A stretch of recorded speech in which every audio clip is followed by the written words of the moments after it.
Assalamualaikum students. Today we will discuss about the nature of excretory product in relation to habitat.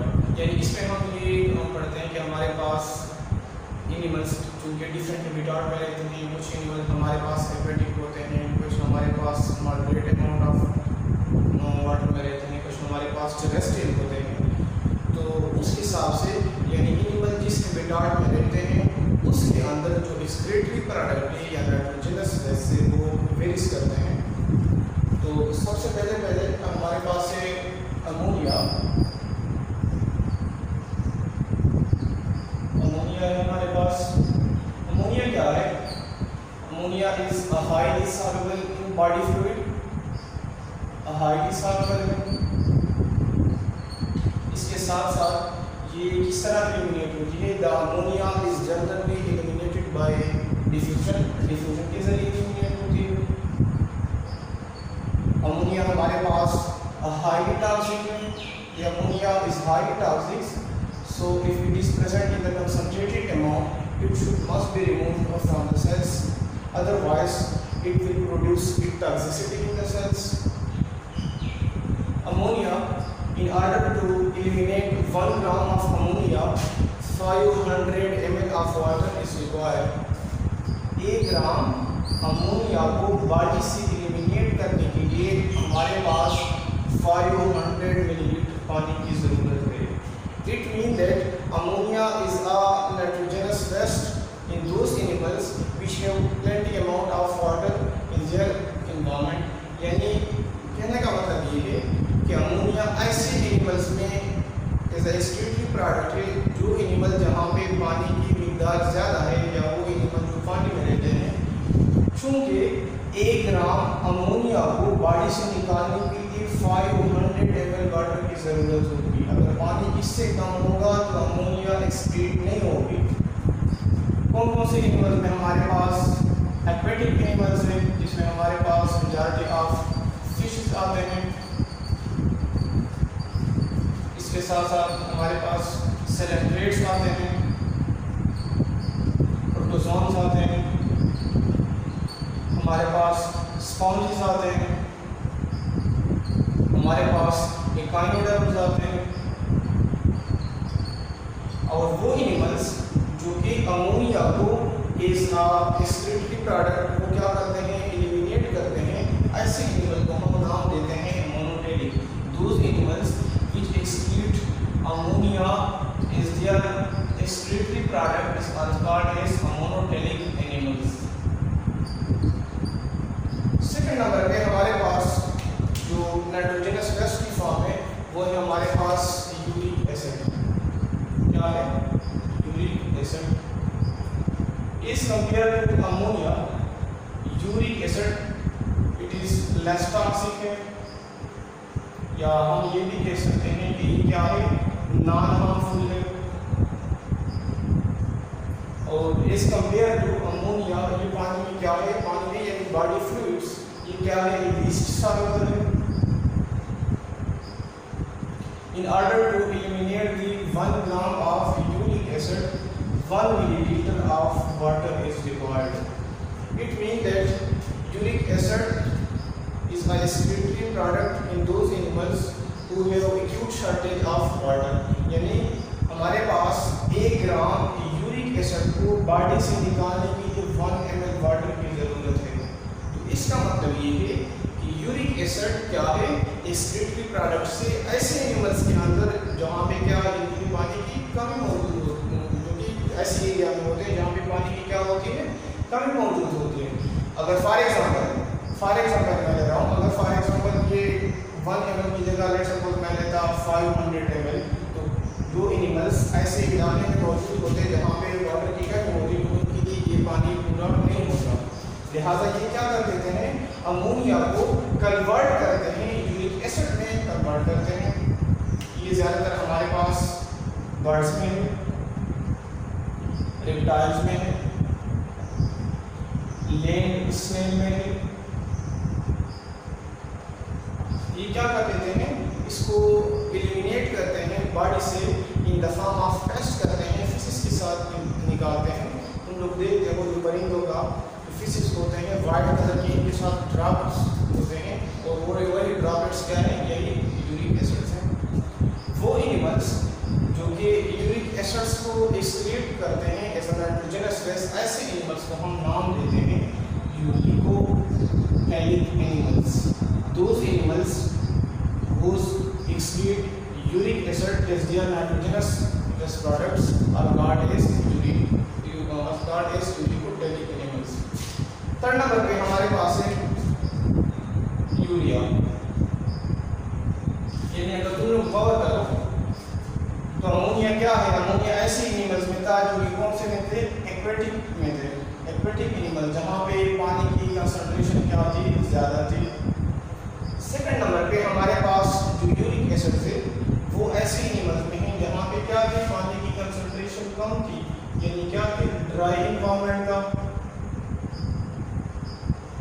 हमारे पास third number पे है urea. अब urea ऐसे animals में है कि न वो ज़्यादा ड्राई इन्वायरमेंट से बिलोंग करते हैं और वो न ज़्यादा एक्वेटिक इन्वायरमेंट से बिलोंग करते हैं, बट क्या है, in between this two environment. तो हमारे पास क्या है, यूरिया 1 ग्राम यूरिया को निकालने के लिए हमारे पास 50 मिलीलीटर पानी की ज़रूरत है। In order to eliminate the 1 gram of urea about 50 millilitre of water is required. और वो एनिमल्स जो कि यूरिया को इस आर नाइट्रोजनस वेस्ट एक्सक्रीट करते हैं, ऐसे एनिमल्स को हम नाम देते हैं यूरियोटेलिक एनिमल्स। यूरियोटेलिक एनिमल्स इसमें हमारे पास क्या क्या आते हैं, इसमें हमारे पास टेरेस्ट्रियल मैमल्स आते हैं, इसको हम लैंड मैमल्स भी बोलते हैं। इसके साथ साथ हमारे पास शार्क्स आते हैं इसके अंदर हमारे पास बोनी फिश आते हैं। यानी डिपेंड करता है हमारे पास जो नाइट्रोजनस वेस्ट है वो डिपेंड करता है कि एनिमल कौन से हैबिटाट में रह रहा है। हैबिटाट कहते हैं place where living organism are plan, वो जगह जहाँ पे लिविंग ऑर्गेनिज्म रहते हैं। अगर वो रहते हैं एक्वेटिक में तो वो in the form of ammonia होंगे, अगर वो रहते हैं ड्राई इन्वायरमेंट में in the form of uric acid होंगे, और अगर वो रहते हैं इन दोनों के मॉडरेट में यानी वहाँ पे टेरेस्ट्रियल मोड ऑफ लाइफ है तो वो एलिमिनेट करते हैं in the form of urea. अब ये क्या यूरिक एसिड में किस तरह करते हैं, यूरिया में किस तरह करते हैं, ये कन्वर्ट करते हैं अमोनिया को यूरिक एसिड में या अमोनिया को यूरिया में। लीवर के चैप्टर में 2-3 लेक्चर के बाद हम यूरिया साइकिल डिटेल से डिस्कस करेंगे कि वो एनिमल्स नाइट्रोजनस वेस्ट को एक फॉर्म से दूसरे फॉर्म में किस तरह कन्वर्ट करते हैं। Now we will comes toward the process of excretion in different animals. हम क्या करते हैं, हमारे पास डिफरेंट एनिमल्स के अंदर मोड ऑफ न्यूट्रिशन या हमारे पास जो मोड ऑफ एक्सक्रीशन और मोड ऑफ एक्सक्रीशन को हम क्या करते हैं वो डिस्कस करते हैं। तो पहले हमारे पास है excretion in hydra. Excretion in hydra, ये हाइड्रा के अंदर एक्सक्रीशन किस तरह होती है। तो एक्सक्रीशन इन हाइड्रा से पहले लिटिल अबाउट तुम लोगों को पता होना चाहिए कि व्हाट इज हाइड्रा। हाइड्रा क्या है, हाइड्रा हमारे पास मोस्ट ऑफ द हाइड्रा क्या है, माइक्रोस्कोपिक है, माइक्रोस्कोपिक है। ये इनका हैबिटाट क्या है, ये फ्रेश वाटर में रहते हैं, फ्रेश वाटर में रहते हैं और ये बिलोंग करते हैं फाइलोनाइडेरिया से बिलोंग करते हैं। अगर हम उसकी टेक्सोनोमी की तरफ जाएं तो हाइड्रा हमारे पास बिलोंग करते हैं फाइलोनाइडेरिया से बिलोंग करते हैं और इनका जो क्लास है उसको हम नाम देते हैं क्लास हाइड्रोजोआ। बाहर वालों इसकी तरफ नहीं जाते, लेकिन तुम लोग को डिटेल बहुत पता होना चाहिए कि what is hydra. Now we will come toward about the process of excretion in hydra कि हाइड्रा के अंदर excretion का प्रोसेस किस तरह होता है। तो हाइड्रा के अंदर चूंकि ये क्या है फ्रेश वाटर में रहते हैं, तो फ्रेश वाटर में क्या है वाटर की कंसंट्रेशन ज़्यादा है, इनकी बॉडी के अंदर क्या होती है, कम होती है। तो जनरली पानी इनके बॉडी के अंदर, चूंकि इनकी बॉडी की जितनी भी सेल्स है मेजॉरिटी ऑफ सेल्स पानी के लिए क्या है एक्सपोज होते हैं। तो बाहर सराउंडिंग से पानी ऑस्मोसिस के जरिए इनकी बॉडी में आ जाता है। अब इनके बॉडी में पानी आ गया तो पानी किस तरह एलिमिनेट होता है इनके बॉडी से, तो वो होता है जनरल बॉडी सरफेस के जरिए। यानी हाइड्रा के अंदर जो एक्सक्रीशन का प्रोसेस है वो जनरल बॉडी सरफेस के जरिए होती है, डिफ्यूजन प्रोसेस के जरिए। और ये क्या यूज करते हैं, ये यूज करते हैं एक्टिव ट्रांसपोर्ट को यूज करते हैं। लेकिन यहाँ पे बुक वालों ने लिखा है, रिगार्डिंग बुक पे अगर बात करूँ कि the process of excretion in the hydra still unknown, ये उसकी मैकेनिज्म का हमें पता नहीं है, ये बुक वालों ने लिखा है। लेकिन हमें इसका बुक से हट के अगर हम आ जाए तो हमें regarding the latest and advance research hydra में क्या होता है, आ जाइए हाइड्रा की डायग्राम की तरफ फिर हम आते हैं। लेट्स सपोज ये हमारे पास क्या है, ये हमारे पास हाइड्रा है, हाइड्रा के ऊपर यहाँ पे टेंटेकल्स लगे होते हैं, टेंटेकल्स के अंदर सराउंडिंग की मौत होती है, टेंटेकल की मदद से ये क्या करते हैं, फूड को कैप्चर करते हैं। लेकिन उसकी तरफ हम नहीं जाएंगे, हमारा मेन जो फोकस है वो रहेगा एक्सक्रीशन के प्रोसेस की तरफ। अब ये हमारे पास क्या है, ये बुक से हट के है, तुम लोगों ने वर्ड लिखना है जो बुक में है, लेकिन फिर भी तुम लोगों को माइंड में होना चाहिए। ये हमारे पास क्या है, ये हमारे पास हाइड्रा है। अब बुक वाले कहते हैं क्योंकि इनके सराउंडिंग में क्या है, फ्रेश वाटर है, बुक वाले ये बताते हैं हमें कि पानी आ जाता है ऑस्मोसिस के जरिए इनके बॉडी में अंदर आ जाता है, इंडो ऑस्मोसिस के जरिए, और निकलता है फिर डिफ्यूजन के जरिए। लेकिन कहते हैं कि हमें इनका मैकेनिज्म है वो अननोन है, कि या फिर ट्रांसपोर्ट का प्रोसेस यूज करते हैं, इनके अंदर बेसिक मैकेनिज्म इस तरह है।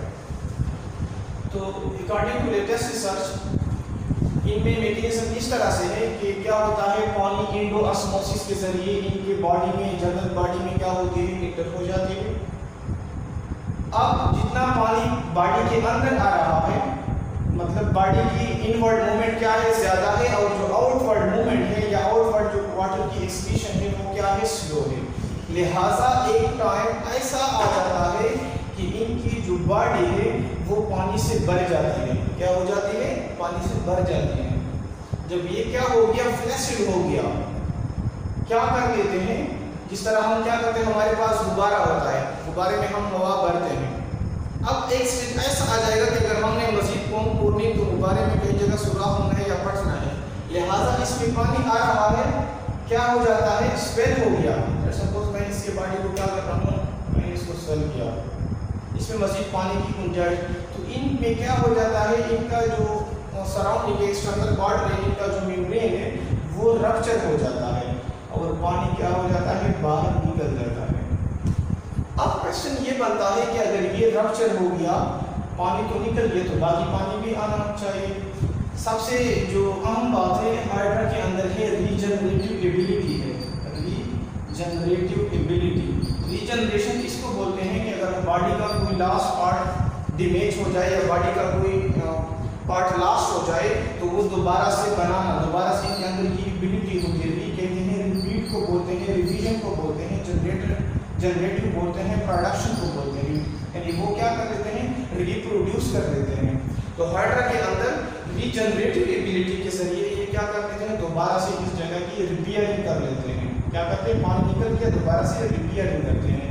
क्योंकि यहाँ पे मौजूद होते हैं, डिटेल में हम नहीं जाना चाहते, यहाँ पे प्रोलिफरेटिव स्टेम सेल मौजूद होते हैं और स्टेम सेल के अंदर ये एबिलिटी होती है कि वो डिफरेंट सेल में डिवाइड होते हैं, डिफरेंट सेल प्रोड्यूस करते हैं। तो ये तुम लोगों ने क्या करना है, अकॉर्डिंग टू सिलेबस करना है, लेकिन माइंड में पता होना चाहिए कि because of regenerative ability they concept their membrane, the water is lost from the body and then they again reshape their own renal positions. अब आते हैं हमारे पास जो सेकंड नंबर पे है एक्सक्रीशन इन प्लेनेरिया। ये प्लेनेरिया के अंदर एक्सक्रीशन का प्रोसेस किस तरह होता है, एक्सक्रीशन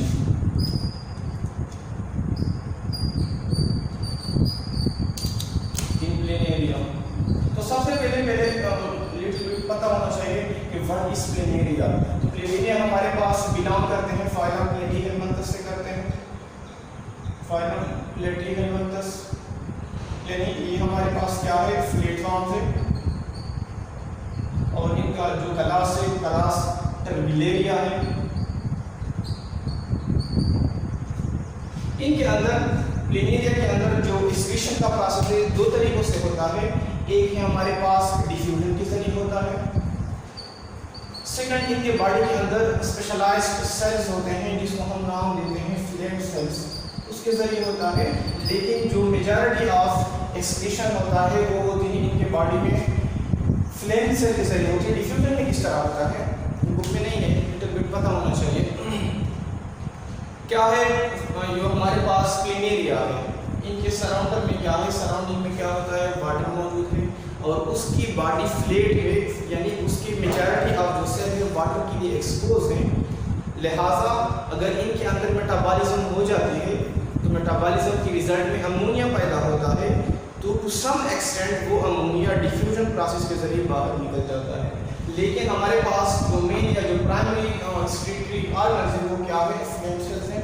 अब हम आते हैं इनकी स्ट्रक्चर की तरफ आते हैं, जो कि बियोलॉजी में तुम लोगों ने रटे शटे की बुक से ना लगाए, मेरे डायग्राम को समझने की कोशिश करें, डायग्राम को समझिए, उसकी ऑर्गेनिज्म को समझिए, फिर बुक से तैयार करने के लिए तुम लोगों को क्या होगी, आसानी होगी। फॉर एग्जाम्पल ये हमारे पास क्या है, ये हमारे पास है प्लेनेरियन बॉडी।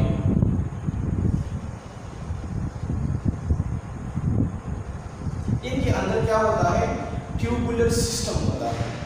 प्लेनेरिया की बॉडी के अंदर मौजूद होता है ट्यूबुलर सिस्टम मौजूद होता है, जिसको हम नाम देते हैं प्रोटोनेफ्रिडियम कहते हैं, या इसको हम ब्रांच सिस्टम भी बोलते हैं, या इसको हम कैनाल सिस्टम भी बोलते हैं।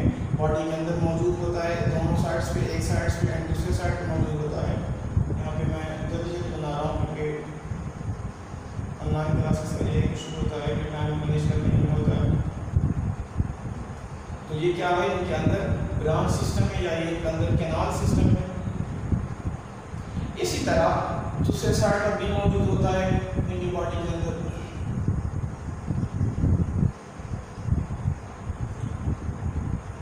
हम इनकी स्ट्रक्चर की तरफ आते हैं। फॉर एग्जाम्पल ये क्या है, इनके अंदर, ये इनके अंदर कैनाल सिस्टम है।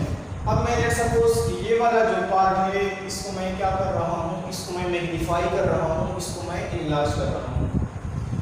तो इनके बॉडी के अंदर पहले डायग्राम को देखें कि ये क्या है। लेट्स सपोज हमारे पास फ्लेम सेल है, इनके बॉडी के अंदर फ्लेम सेल सिस्टम है।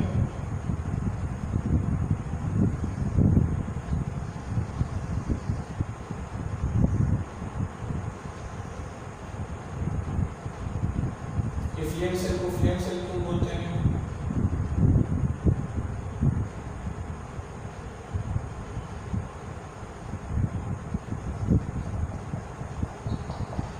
अब हम आते हैं फ्लेम सेल की तरफ आते हैं और लास्ट वाले डायग्राम पे हम बात पे जाते हैं। फ्लेम सेल यानी फ्लेम सेल क्या होता है, हमारे पास दी फ्लेम सेल इस कप शेप लाइक स्ट्रक्चर होता है। उसका जो इनर साइड है या जो कनकेव साइड है वहाँ पे टफ या ग्रुप ऑफ सीलिया मौजूद होते हैं। अब वो सीलिया क्या कर लेते हैं, जब फ्लेम सेल के अंदर यानी वो क्या कर लेते हैं, बॉडी फ्लूइड से अमोनिया को लेके आते हैं, बॉडी फ्लूइड से अमोनिया को लेके आते हैं, बॉडी कैविटी में लेके आते हैं। तो वही सीलिया, उन सीलिया की फ्लिकरेंट मूवमेंट की वजह से, फ्लिकरिंग मूवमेंट क्या बोलते हैं, हमारे पास तुम लोग देख रहे हो, सपोज ये हमारे पास शमा है, क्या है, शमा है, मोमबत्ती है, ठीक है। जब ये आग जलती है तो ये क्या होती है, इनके अंदर स्लो लेटरल मूवमेंट बोलते हैं, इसको हम बोलते हैं फ्लैकरिंग मूवमेंट। लिहाजा जिस सीलिया की फ्लैकरिंग मूवमेंट की वजह से जो मेटाबॉलिक वेस्ट है, अमोनिया है, वो फ्लेम सेल की कैविटी में आ जाते हैं, वहाँ से ये डक्ट्स में आ जाते हैं और डक्ट से फिर ये निकल जाते हैं एक्सक्रीटरी पोर यानी फ्लूइड पोर के जरिए निकल जाते हैं। तो हम आते हैं फ्लेम सेल की तरफ आते हैं। फ्लेम सेल का हमारे पास स्ट्रक्चर है वो कप शेप होता है।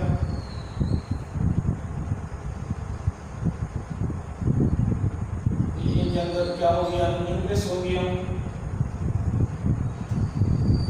ये इनकी बॉडी कैविटी हो गई, ये इनके अंदर क्या है, सीलिया है, ट्रफिया और ब्रांचेस ऑफ सीलिया है। अब तुमको क्लियर हो जाएगा, न्यूक्लियस हो गया इनके अंदर, ये क्या हो गया, इनकी कैविटी हो गई, ये इनका क्या हो गया, डक्ट हो गया, ये का नाम हो गया। अब डायग्राम की तरफ देखिए, यहाँ पे मैंने उतार दिया ये वाला, इसको मैंने क्या किया, इनलार्ज किया। ये इनके अंदर क्या है, फ्लेम सेल है। फ्लेम सेल में क्या होता है, क्योंकि ये फ्लेम की ये वाली सराउंडिंग बॉडी के अंदर क्या हो रहा है, मेटाबॉलिज्म का प्रोसेस हो रहा है, यहाँ पे अमोनिया की कंसंट्रेशन बॉडी में बढ़ रही है। लिहाजा डिफ्यूजन के जरिए अमोनिया क्या है, इसी फ्लेम सेल में इंटर हो जाती है। डिफ्यूजन के जरिए अमोनिया फ्लेम सेल में क्या हो जाती है, इंटर हो जाती है। यही जो अमोनिया है ये आ जाती है, चूंकि ये सी या यू फ्लिकरिंग मूवमेंट करते हैं, क्या करते हैं, फ्लिकरिंग मूवमेंट करते हैं, फ्लेम की तरह करते हैं, शोले की तरह करते हैं, इसी वजह से इसको कहते हैं फ्लेम सेल का नाम देते हैं। और ये फ्लिकरिंग मूवमेंट जो आ रहा है हमारे पास अमोनिया, ये कैविटी में लेके आते हैं, बॉडी कैविटी है, जब ये बढ़ जाता है क्या कर देते हैं, ये आ जाता है डक्ट में आ जाता है। डक्ट से हमारे पास यहाँ पे तुम लोग देखते हो, इसको बोलते हैं एक्सक्रीटरी कोर भी बोलते हैं, या इसको नेफ्रेटियो कोर भी बोलते हैं, और इसके जरिए बाहर क्या कर देते हैं, निकाल देते हैं। ज्यादातर जो हमारे पास फ्लेम सेल होते हैं वो बॉडी के साथ एग्जैक्ट टच नहीं होते, बॉडी से थोड़ा साइड पे होते हैं, क्योंकि उसने क्या करना है, बॉडी से जो मेटाबॉलिक वेस्ट है अमोनिया को, उसको डिफ्यूजन प्रोसेस के लिए अंदर लेके जाना है। यही जो नेफ्रोस्टोम हमारे पास नेफ्रेटियो कोर है, ये बॉडी के साथ अटैच होते हैं, क्या होते हैं, अटैच होते हैं, और इस तरह क्या कर देते हैं, ये जो अमोनिया है या जो एक्सक्रीटरी प्रोडक्ट है इसको क्या करते हैं, बॉडी से बाहर निकालते हैं। तो ये हमारे पास क्या हो गया, प्लेनेरिया के अंदर एक्सक्रीशन का प्रोसेस, जिसमें फ्लेम सेल इन्वॉल्व होते हैं। फ्लेम सेल क्या कर लेते हैं, फ्लिकरिंग मूवमेंट की वजह से वो क्या कर देते हैं, कैविटी में भेजते हैं, और इस तरह बॉडी से बाहर निकाल देते हैं। ये जो एक्सक्रीटरी कोर होते हैं ये ज्यादातर डॉर्सल बॉडी में मौजूद होते हैं। एक हमारे पास होता है वेंट्रल साइड, एक हमारे पास होता है डॉर्सल साइड। जो हमारा बेली वाला साइड है, ठीक है, ये हमारा वेंट्रल है, जो हमारा बैक साइड है ये क्या है, हमारा डॉर्सल साइड है। That's all about the lecture, hopefully तुम लोगों ने अंडरस्टैंड किया होगा। और नेक्स्ट लेक्चर में इंशाल्लाह हम डिस्कस करेंगे एक्सक्रीशन इन आर्ट फॉर्मेट का, एंड सो ऑन। अपना बहुत सारा ख्याल रखिए।